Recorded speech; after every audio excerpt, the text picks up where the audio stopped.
What is up, everybody? Welcome back to Steven's Nerd Corner. Today, we're talking about Lost Fantasy, Image Comics, Kurt Pines, Luca, how you say it again? Casalanguida. Yeah, we're just gonna get straight into it, guys. Spoilers as always. Image Comics. Let's jump into it. Yeah, so getting right into it. It starts off with this girl. She's getting chased. I think she's bleeding out or whatever. She's getting chased by this monster. And then she ran away. I think she gets hit by a car, and then that's how we meet our protagonist, Henry.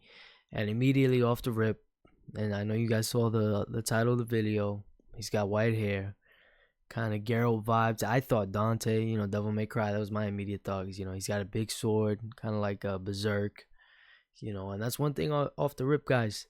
Inspirations, it's not like Lost Fantasy isn't afraid to wear its inspirations on his sleeve, Like, it's inspired by so much, but it blends it all so well while doing its own thing. Like, it's awesome. Like I was saying in the title, it's like The Witcher meets John Wick, the way they do it, almost down with certain things. Like, it does fantasy very well. Like, even the art style conveys fantasy. Like, a lot of earthy tones, a lot of greens and grays. Like, I really like it. Then we find out Henry's a part of this kind of guild in a way. I think it's called the Great Hunters. So again, like I said, it's kind of like the Witcher's, almost like the assassins with the high table, right, and the Continental and all that. Like, they kind of have their own little secret band of people, and they hunt monsters. And that's another thing, like, I really like. That's like the Witcher, the monsters, they actually go crazy. I mean, you see trolls, vampires, all the types of crazy monsters. Like, it's very fantasy, like high fantasy. Or dark fantasy, I would say, and it's great. I'm a big fantasy guy, Lord of the Rings, Witcher, obviously, all that stuff. I eat all that up, so it's really cool to see. But it's also in a modern setting, that's always cool. If they're able to blend it, sometimes it can be weird, but when they get it done right, it's amazing. And here they get it done right, it's amazing. He's a part of the FBI, Henry. Another great thing that Lost Fantasy does, which is a big testament to Luca on art, the fight scenes are really great. I really love the fight scenes. It's very action packed. Every issue has been double sized or giant sized, which is cool. And there's been a lot of fight scenes, and when they happen, they're cool. There's a lot of panels. They take up a couple pages. And they're very well choreographed. Like, I'm reading it, like I could see the fight in my head. And like, it's done real well. So that's another thing I got to give it credit for. The fights, they're done great. But yeah, the first issue basically ends off with a big fight, Henry versus Troll. Really well done. And we go into the second issue. We have this girl, I forgot her name, but she's like a legit assassin. Like, she's not even hunting monsters. Like, she's just killing people. She's going, basically returning from a contract, telling the guy, like, hey, just took care of this, whatever. I got a sniper. Let me not get ahead of myself. The guy's like, yeah, but he's basically trying to scam her out of the deal. He doesn't want to pay or whatever. And she's like, yeah, I got a sniper. He's like, well, I don't believe you. Then she just starts getting guys killed. So she's like, hey, you either pay up or, I kill everyone, pretty much.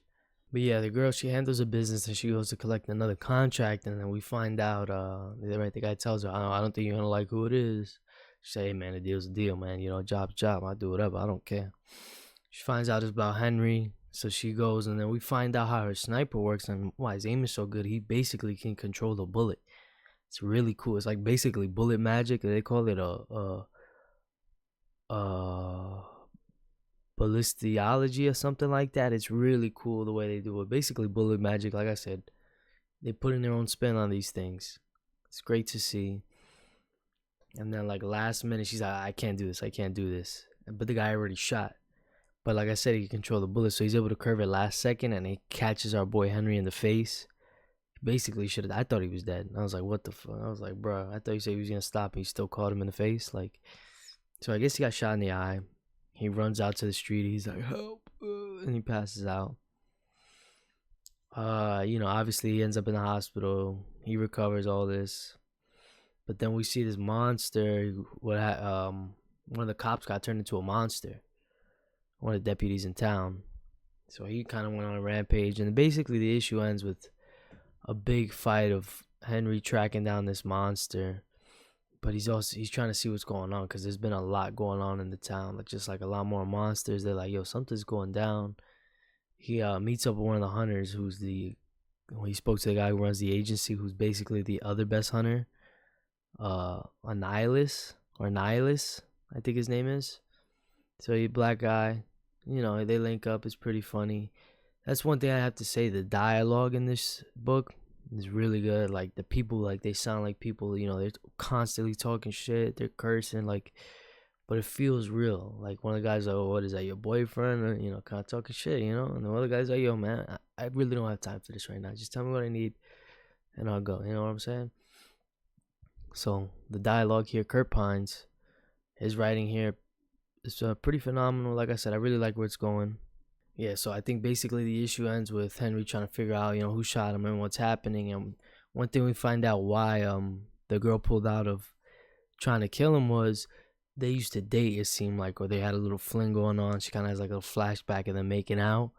So we'll see, where they date, how deep their relationship went. We don't know. So we're going to see where that goes. Like I said, every issue is really good. It answers one question but gives you two more. You know what I'm saying? So constantly intrigued, but constantly being fulfilled. At the same time, you know what I mean? When you read these issues, it's like, okay, you enjoy what you read. Plus, they're all so far been double sized. I think it's an ongoing. So I don't know when it's gonna end. And plus they're all being double sized. Honestly, you guys get in now. It's only on issue 2. You can't miss with this. Like I was saying, does that not make you want to read it? Witcher meets John Wick. It's pretty peak, guys. The art is amazing. I don't know what much else I can say. But yeah, guys, I think that's gonna do it for the video. Like I was saying, Lost Fantasy, guys, check it out. If you love fantasy, check it out. If you love grounded, gritty characters, check it out. If you love badass characters, check it out. If you're a fan of The Witcher or Devil May Cry, check it out, man. Or Berserk. Like I said, this comic wears its influences on its sleeves, and it's perfect. It's great for that. So, like I was saying, guys, check out Lost Fantasy. Great comic. Image. It's an indie. Only 2 issues deep. Check it out. But yeah, thanks for tuning in, guys. Peace.